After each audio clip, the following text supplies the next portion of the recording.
guys. My name is Brett Robinson, and I'm proud to say that 2 years ago I finally earned my Bachelor of Arts from the great school of Vermont, majoring in history and minoring in political science, which means I have 60 hours, 60 credit hours of history, 30 credit hours of political science, and countless more of just looking shit up on the encyclopedia of the 21st century, Wikipedia.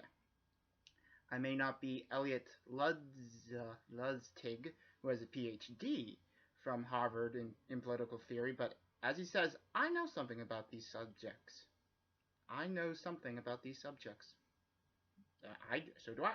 Not as much. Not as much as him, but a lot of it. So yeah, over here is a campaign sign for like it or not, Clintonites is the de facto leader of the Democratic Party, Bernie Sanders, because he's the guy progressives like me should and are looking for leadership.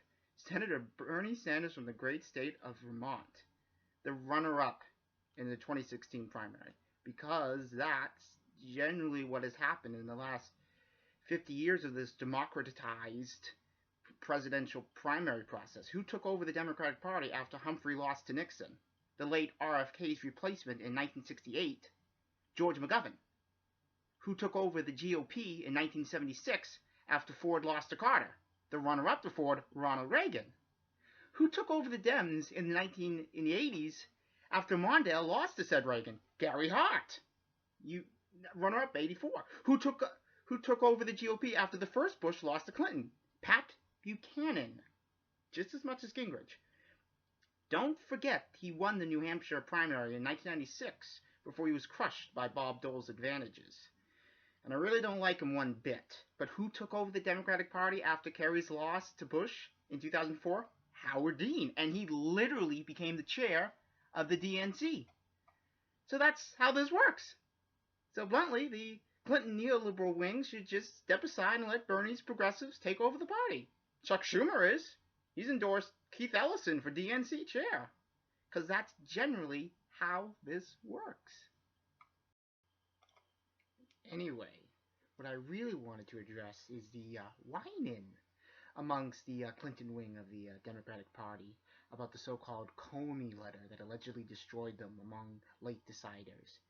Well, any casual glance at the numbers reveal that's simply not the truth. A strong majority of the voters make up their damn minds way, way, way before October 28th. Even before Labor Day in September. I'll get into the actual numbers from this election and from the last 3 presidential elections in another video. Because what really happened is that it was more the Comey press conference and congressional testimony in July, which was quite a damaging conclusion to the private email service story. 110 emails contained classified information. 8 email chains contained top secret information. That's like really bad. Direct contradictions to claims Hillary made in 2015. And so it created this perception that there was a 2-tier justice system, one for the 1%, one for everyone else. So looking back at the crap that was thrown around last July, I don't know the answer. But like it or not, that was when 60% of voters in this election were making their decision. And that number is actually higher in other years. So basically what I want to say is that you watch that PBS special, The Contenders, and you can see Karl Rove still salivating over facing Howard Dean in the 2004 general. I mean, this is all counterfactual, but I'm convinced Dean would have had far worse gaffes than Kerry did with his ridiculous "I voted for the $87 billion before I voted against it" comment. And Dean would have gotten into arguments with voters over the smallest stuff, like he did 8 days before the Iowa primary. The Dale Unger sit-down moment. Remember that? Everyone, they all think it was the scream. No, that's what made him third in Iowa. That was it. Organization aside, it was moments like that. And more of them would have happened He is the Chris Christie of the Democratic Party, heated and self-destructive. It could have gotten very ugly in the spring, summer, and fall of 2004. So I'm not sure it would have been a landslide, but I'm still of the opinion that the Democrats had no chance of beating Bush with Howard Dean. John Kerry was the right candidate to defeat Bush. He had served in Vietnam. He had military experience. He didn't seek a deferment for an unfused vertebrae like Dean did. You know, Karl Rove had already written that ad, despite the fact Bush avoided Vietnam too. So my point in relitigating the 2004 primary is that I am still staunchly of the opinion John Kerry was probably our only chance. But Howard Dean, one of the runner-ups, gets to have a voice after the loss because, frankly, that vote for the Iraq War hurt Kerry badly. Voting against a war that had turned sour would have allowed Kerry's campaign message to be, hell yeah, I never supported this war. And you know what? Back in 1971, I threw away my medals in an act of protest against the Vietnam War too. It would have been consistent. He would have gotten more core anti-war support. And maybe he doesn't twist himself into pretzels during the campaign. But alas, the die was already cast. So maybe Democrats would have been better off with someone like Dean, who always opposed the war.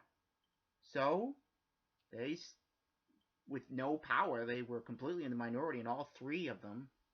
They stepped aside, let Dean become DNC chair, and he implemented his 50-state strategy.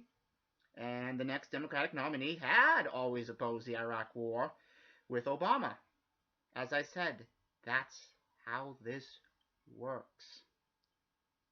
So 12 years later, I think it's fair to say, with all of Bernie's potential problems, the honeymoon in Russia, his foreign policy in Nicaragua, Trump constantly calling him a communist, Democrats might have been better off with Bernie Sanders and his economic populism and his consistency on everything, especially NAFTA.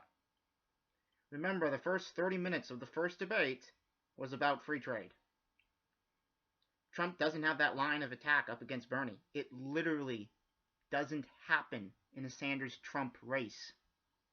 Remember, Hillary Clinton won only 37% of people who decided in October during the debates, and only got 46% who said they decided in September when the first debate. And that was 24% of the electorate.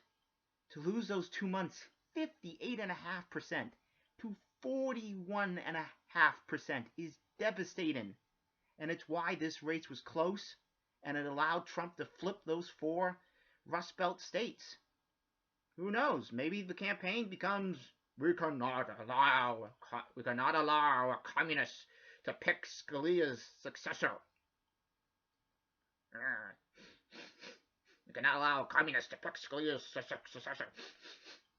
All I know is we probably have a better shot with Bernie. So Clintonites probably should let the man do whatever you want. Have him lead the party, de facto leader. And oh yeah, Keith Ellison for DNC chair. So, good night, and remember, solidarity. Gotta stay together, okay?